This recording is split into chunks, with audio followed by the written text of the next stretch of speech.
Aujourd'hui, nous allons étudier une parole de Jésus qu'il a prononcée en Matthieu 5, versets 23 et 24. Le titre de cette étude, c'est la réconciliation. Et nous allons voir la différence entre le pardon et la réconciliation. Nous allons voir l'application de la réconciliation. Et en troisième point, elle dépend de quoi et de qui la réconciliation. Alors Jésus dit,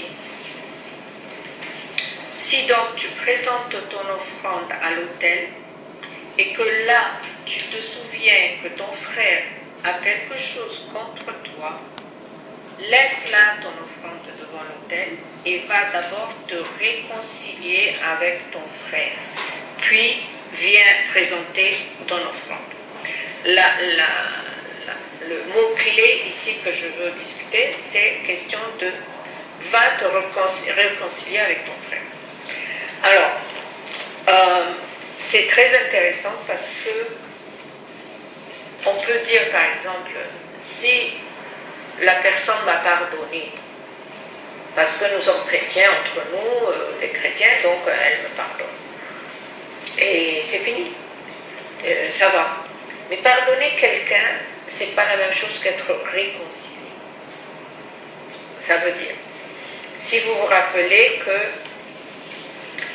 Paul a dit, Jésus-Christ nous a réconciliés au Père. Ça veut dire quoi? C'est pas la question que Dieu nous a pardonné, parce qu'il allait nous pardonner, de toute façon, c'était son plan de rédemption qu'il allait nous pardonner. Mais la réconciliation se fait quand je découvre, j'accepte le fait que je suis pécheresse, je reconnais où je suis, et bien sûr je dois me repentir, et c'est seulement quand je me repens, c'est-à-dire je dis oui Seigneur, j'ai fait telle ou telle chose, je me repens, et je ne vais jamais la faire de nouveau. C'est là où la réconciliation se fait. Ça veut dire, si par exemple, moi, j'ai offensé quelqu'un, et soit par une parole, soit un geste mal placé, soit peut-être j'ai fait quelque chose d'horrible, je ne sais pas, et j'ai commis ça contre un frère ou une sœur. Ça ne suffit pas que la personne m'a pardonné, parce qu'elle est chrétienne, donc elle va prier, peut-être je la pardonne. Mais le Seigneur dit, ton offrande ne va pas être acceptée. Tout ce que tu fais pour moi ne va pas être accepté. Ton adoration même ne va pas être acceptée si tu ne te réconcilies pas avec ton frère. Ça veut dire la réconciliation va être comment? Que moi, je vais admettre ce que j'ai mal fait, je vais aller lui dire et je lui demande pardon. Et si maintenant les deux personnes sont sur la même longueur d'onde, il n'y a pas de ressentiment, il n'y a pas de tâche entre nous comme relation, donc on peut être réconcilié. Mais vous savez très bien que nous pouvons être, par exemple, dans la même communauté, la même église, on se voit, on s'embrasse, on dit bonjour. Mais dans mon cœur, je suis encore blessée. Je parle du frère qui a été blessé par moi, par exemple, ou la sœur. S'il y a ça, on n'est pas réconcilié. Donc Jésus, il ne dit pas « va demander pardon à ton frère hein ». Parce que c'est très facile, surtout pour un chrétien qui se dit chrétien, va dire « je t'ai insulté, je viens, excuse-moi, je te demande pardon ». Mais je ne suis pas réconcilié parce qu'il y a peut-être toujours la raison pour laquelle j'ai blessé l'autre, j'ai eu tort de faire quelque chose. Ça n'a pas changé ma façon de penser envers l'autre. On n'est pas réconcilié, tu vois. Ça veut dire je peux demander pardon à quelqu'un, mais notre relation n'est pas la même. Et elle ne va jamais être la même, c'est-à-dire dans l'harmonie, dans le respect, dans l'amour, sauf si on est réconcilié. Et c'est comme ça notre relation avec le Père. Ça ne suffit pas de dire « Oh Seigneur, excuse-moi, j'ai péché contre toi ». Ben, c'est très facile de dire ça. C'est pour ça, aussi ça va de suite que si je n'obéis pas à ce que Dieu m'a dit dans sa parole, si je n'obéis pas à Jésus, et il dit, si vous m'aimez, vous obéissez mes commandements. Ok, c'est la preuve. Maintenant, je peux désobéir et dire tout le temps, moi j'ai entendu ça, oh ben j'aime Jésus, j'ai dit à plusieurs personnes, non, tu n'aimes pas Jésus. Parce que sa définition de l'amour, ça veut dire que tu vas le suivre, et si on prend l'ensemble de ce que Jésus a dit, tu vas le suivre, tu vas te repentir, tu vas reconnaître ton péché, et tu vas mourir à toi-même. Sinon, tu n'aimes pas Jésus. Si Jésus il a dit bien sévèrement, ça paraît sévèrement, si tu ne hais pas ta mère, ton père, ton mari, tes enfants, dit plus que moi, enfin tu ne les aimes pas plus que moi, ça veut dire ça, tu n'es pas mon disciple. Jésus n'est pas pour la haine, n'est-ce pas? Il n'est pas pour la haine, il est amour. Mais quand il dit ça, ça veut dire c'est moi la priorité. Si tu ne me trouves pas la priorité de ta vie, plus que tes enfants, plus que n'importe qui dans le monde, plus que ce que tu as envie de faire, plus que, je ne sais pas, n'importe, tu ne m'aimes pas, tu n'es pas mon disciple. Et donc, qu'est-ce que ça veut dire? On n'est pas réconciliés. Il a toujours cette blessure qu'on ne le suit pas, on ne fait pas ce qu'il veut. Et là, vraiment, j'ai compris ça dernièrement, le mot réconcilier. C'est pas la question, c'est très facile de parler, vous savez. Pardonne-moi, hein, je t'ai fait tort, je t'embrasse, et puis on pense que tout va bien.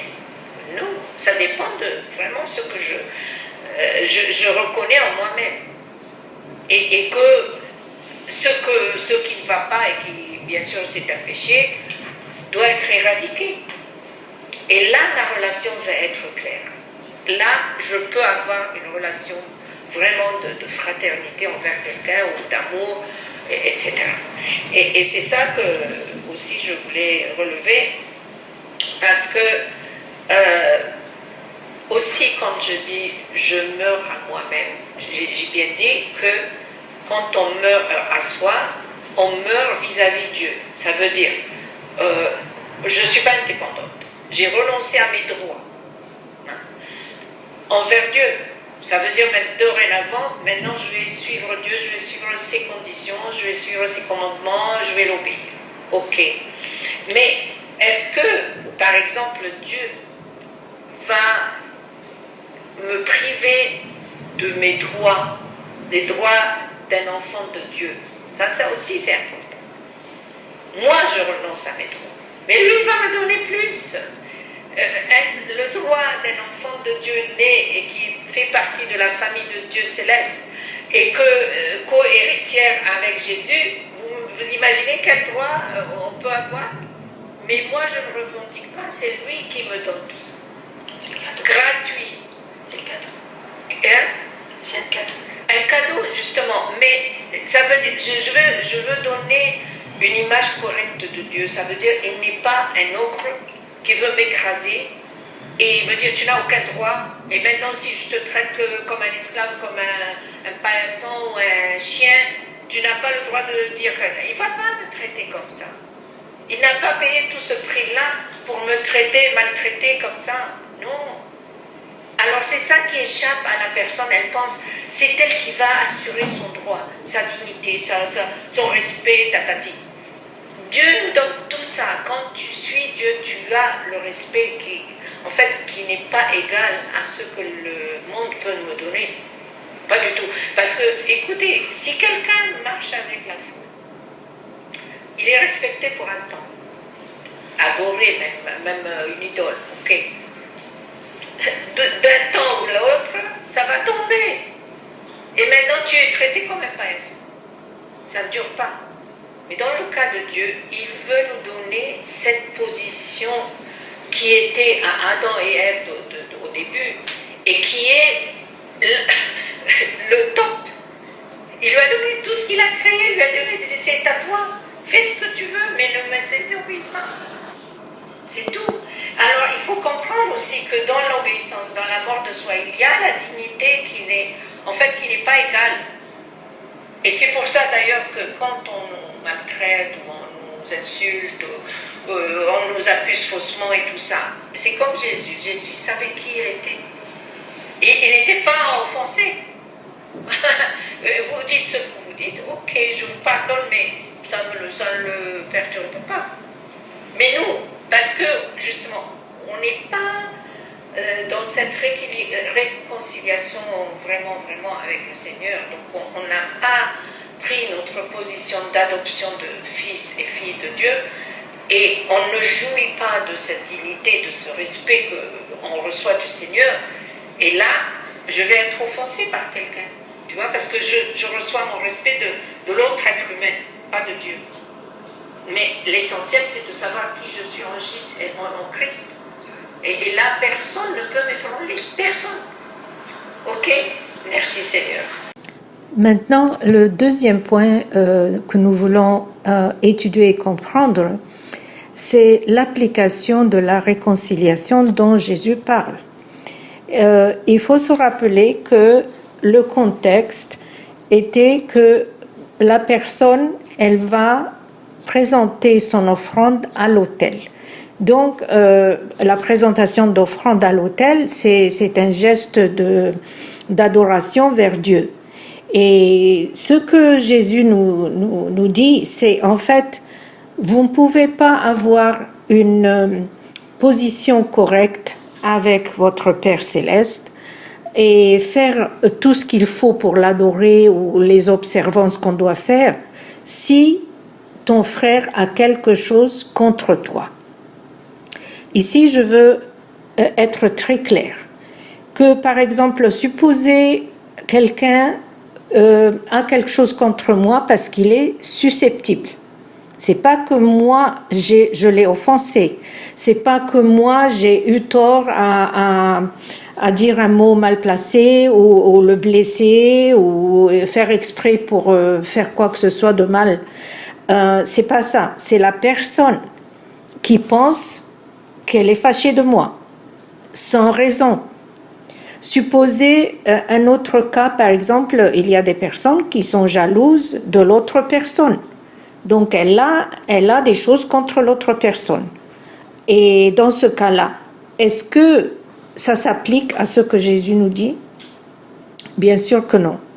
Parce que ma position avec le Seigneur, c'est quand je fais tort à quelqu'un, c'est un péché, c'est moi qui le fais. Contre quelqu'un d'autre, oui, mais c'est un péché contre Dieu. Donc, je dois régler les choses devant mon Père Céleste.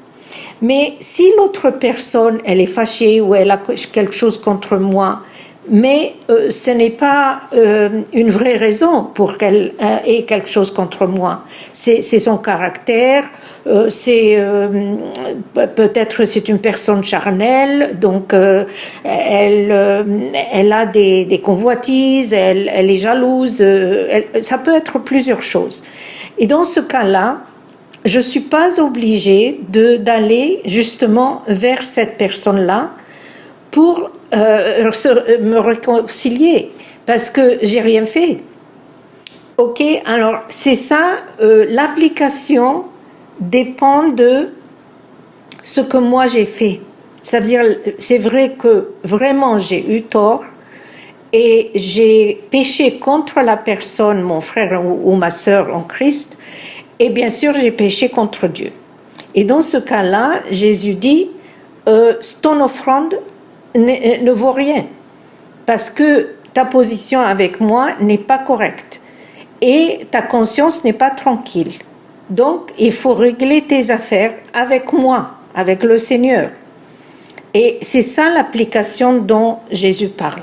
Ne parle pas de chaque personne qui se fâche pour un rien, ou bien elle veut faire des zizanies entre les frères et sœurs, ou quelque chose. Enfin, vous savez, il y a plein de cas dans la communauté qui se dit chrétienne, mais qui sont des choses charnelles, qui n'ont rien à faire avec la justice de Dieu et la sainteté de Dieu. Et là, je veux faire cette différence pour comprendre que si la personne, elle est fâchée pour un rien, ou je n'ai rien fait, mais elle est fâchée, je n'ai rien à faire. Et il n'y a pas de réconciliation à faire. Bon, elle peut rester fâchée, bien sûr, ok? Mais moi, ma conscience avec Dieu est tranquille. Donc ça, c'était le deuxième point, l'application de la réconciliation, à quoi elle s'applique. Maintenant, le troisième point que je veux relever et conclure avec, c'est que supposez vraiment que moi, j'ai commis un péché contre quelqu'un, je l'ai blessé, et donc je reconnais ça, je connais ce que Jésus a dit, et donc je vais aller envers cette personne, parce que vraiment, elle a une chose contre moi. Et donc, je lui demande pardon. Maintenant, supposez que moi, j'ai fait ma part, et puis la personne ne veut pas être réconciliée. Ça veut dire que même que j'ai demandé pardon, je me suis excusée, j'étais sincère et tout, la personne, elle garde une amertume, elle peut garder une rancune envers moi, elle ne veut pas être réconciliée, elle ne veut pas établir la paix entre nous. Alors, on va rester vraiment pas réconciliés, ça veut dire on ne peut pas avoir une relation. Et dans ce cas-là, je suis aussi... j'ai réglé mes affaires avec le Seigneur. Ça veut dire que je ne peux pas forcer quelqu'un à se réconcilier avec moi. Mais moi, j'ai obéi au Seigneur et j'ai fait ma part. Et d'ailleurs, l'apôtre Paul, il dit dans Romains 12, 18, « S'il est possible, autant que cela dépende de vous, soyez en paix avec tous les hommes. » Ça veut dire que moi, je vais faire tout ce que je dois faire, ma part, mais si l'autre personne ne veut pas, je ne peux rien faire. Et donc, il se peut très bien donc, que j'ai obéi la parole de Jésus. Il n'y a pas eu de réconciliation vraie entre nous, mais moi j'ai obéi. Et dans ce cas-là, le Seigneur me voit comme juste. Ça veut dire j'ai fait ce qu'il m'a demandé. Mais l'autre personne, c'est elle qui doit avoir affaire et un compte à rendre à Jésus. Mais moi, de mon côté, je suis claire. Ok? Donc, voilà, c'est ça notre étude pour aujourd'hui. Et je vous remercie.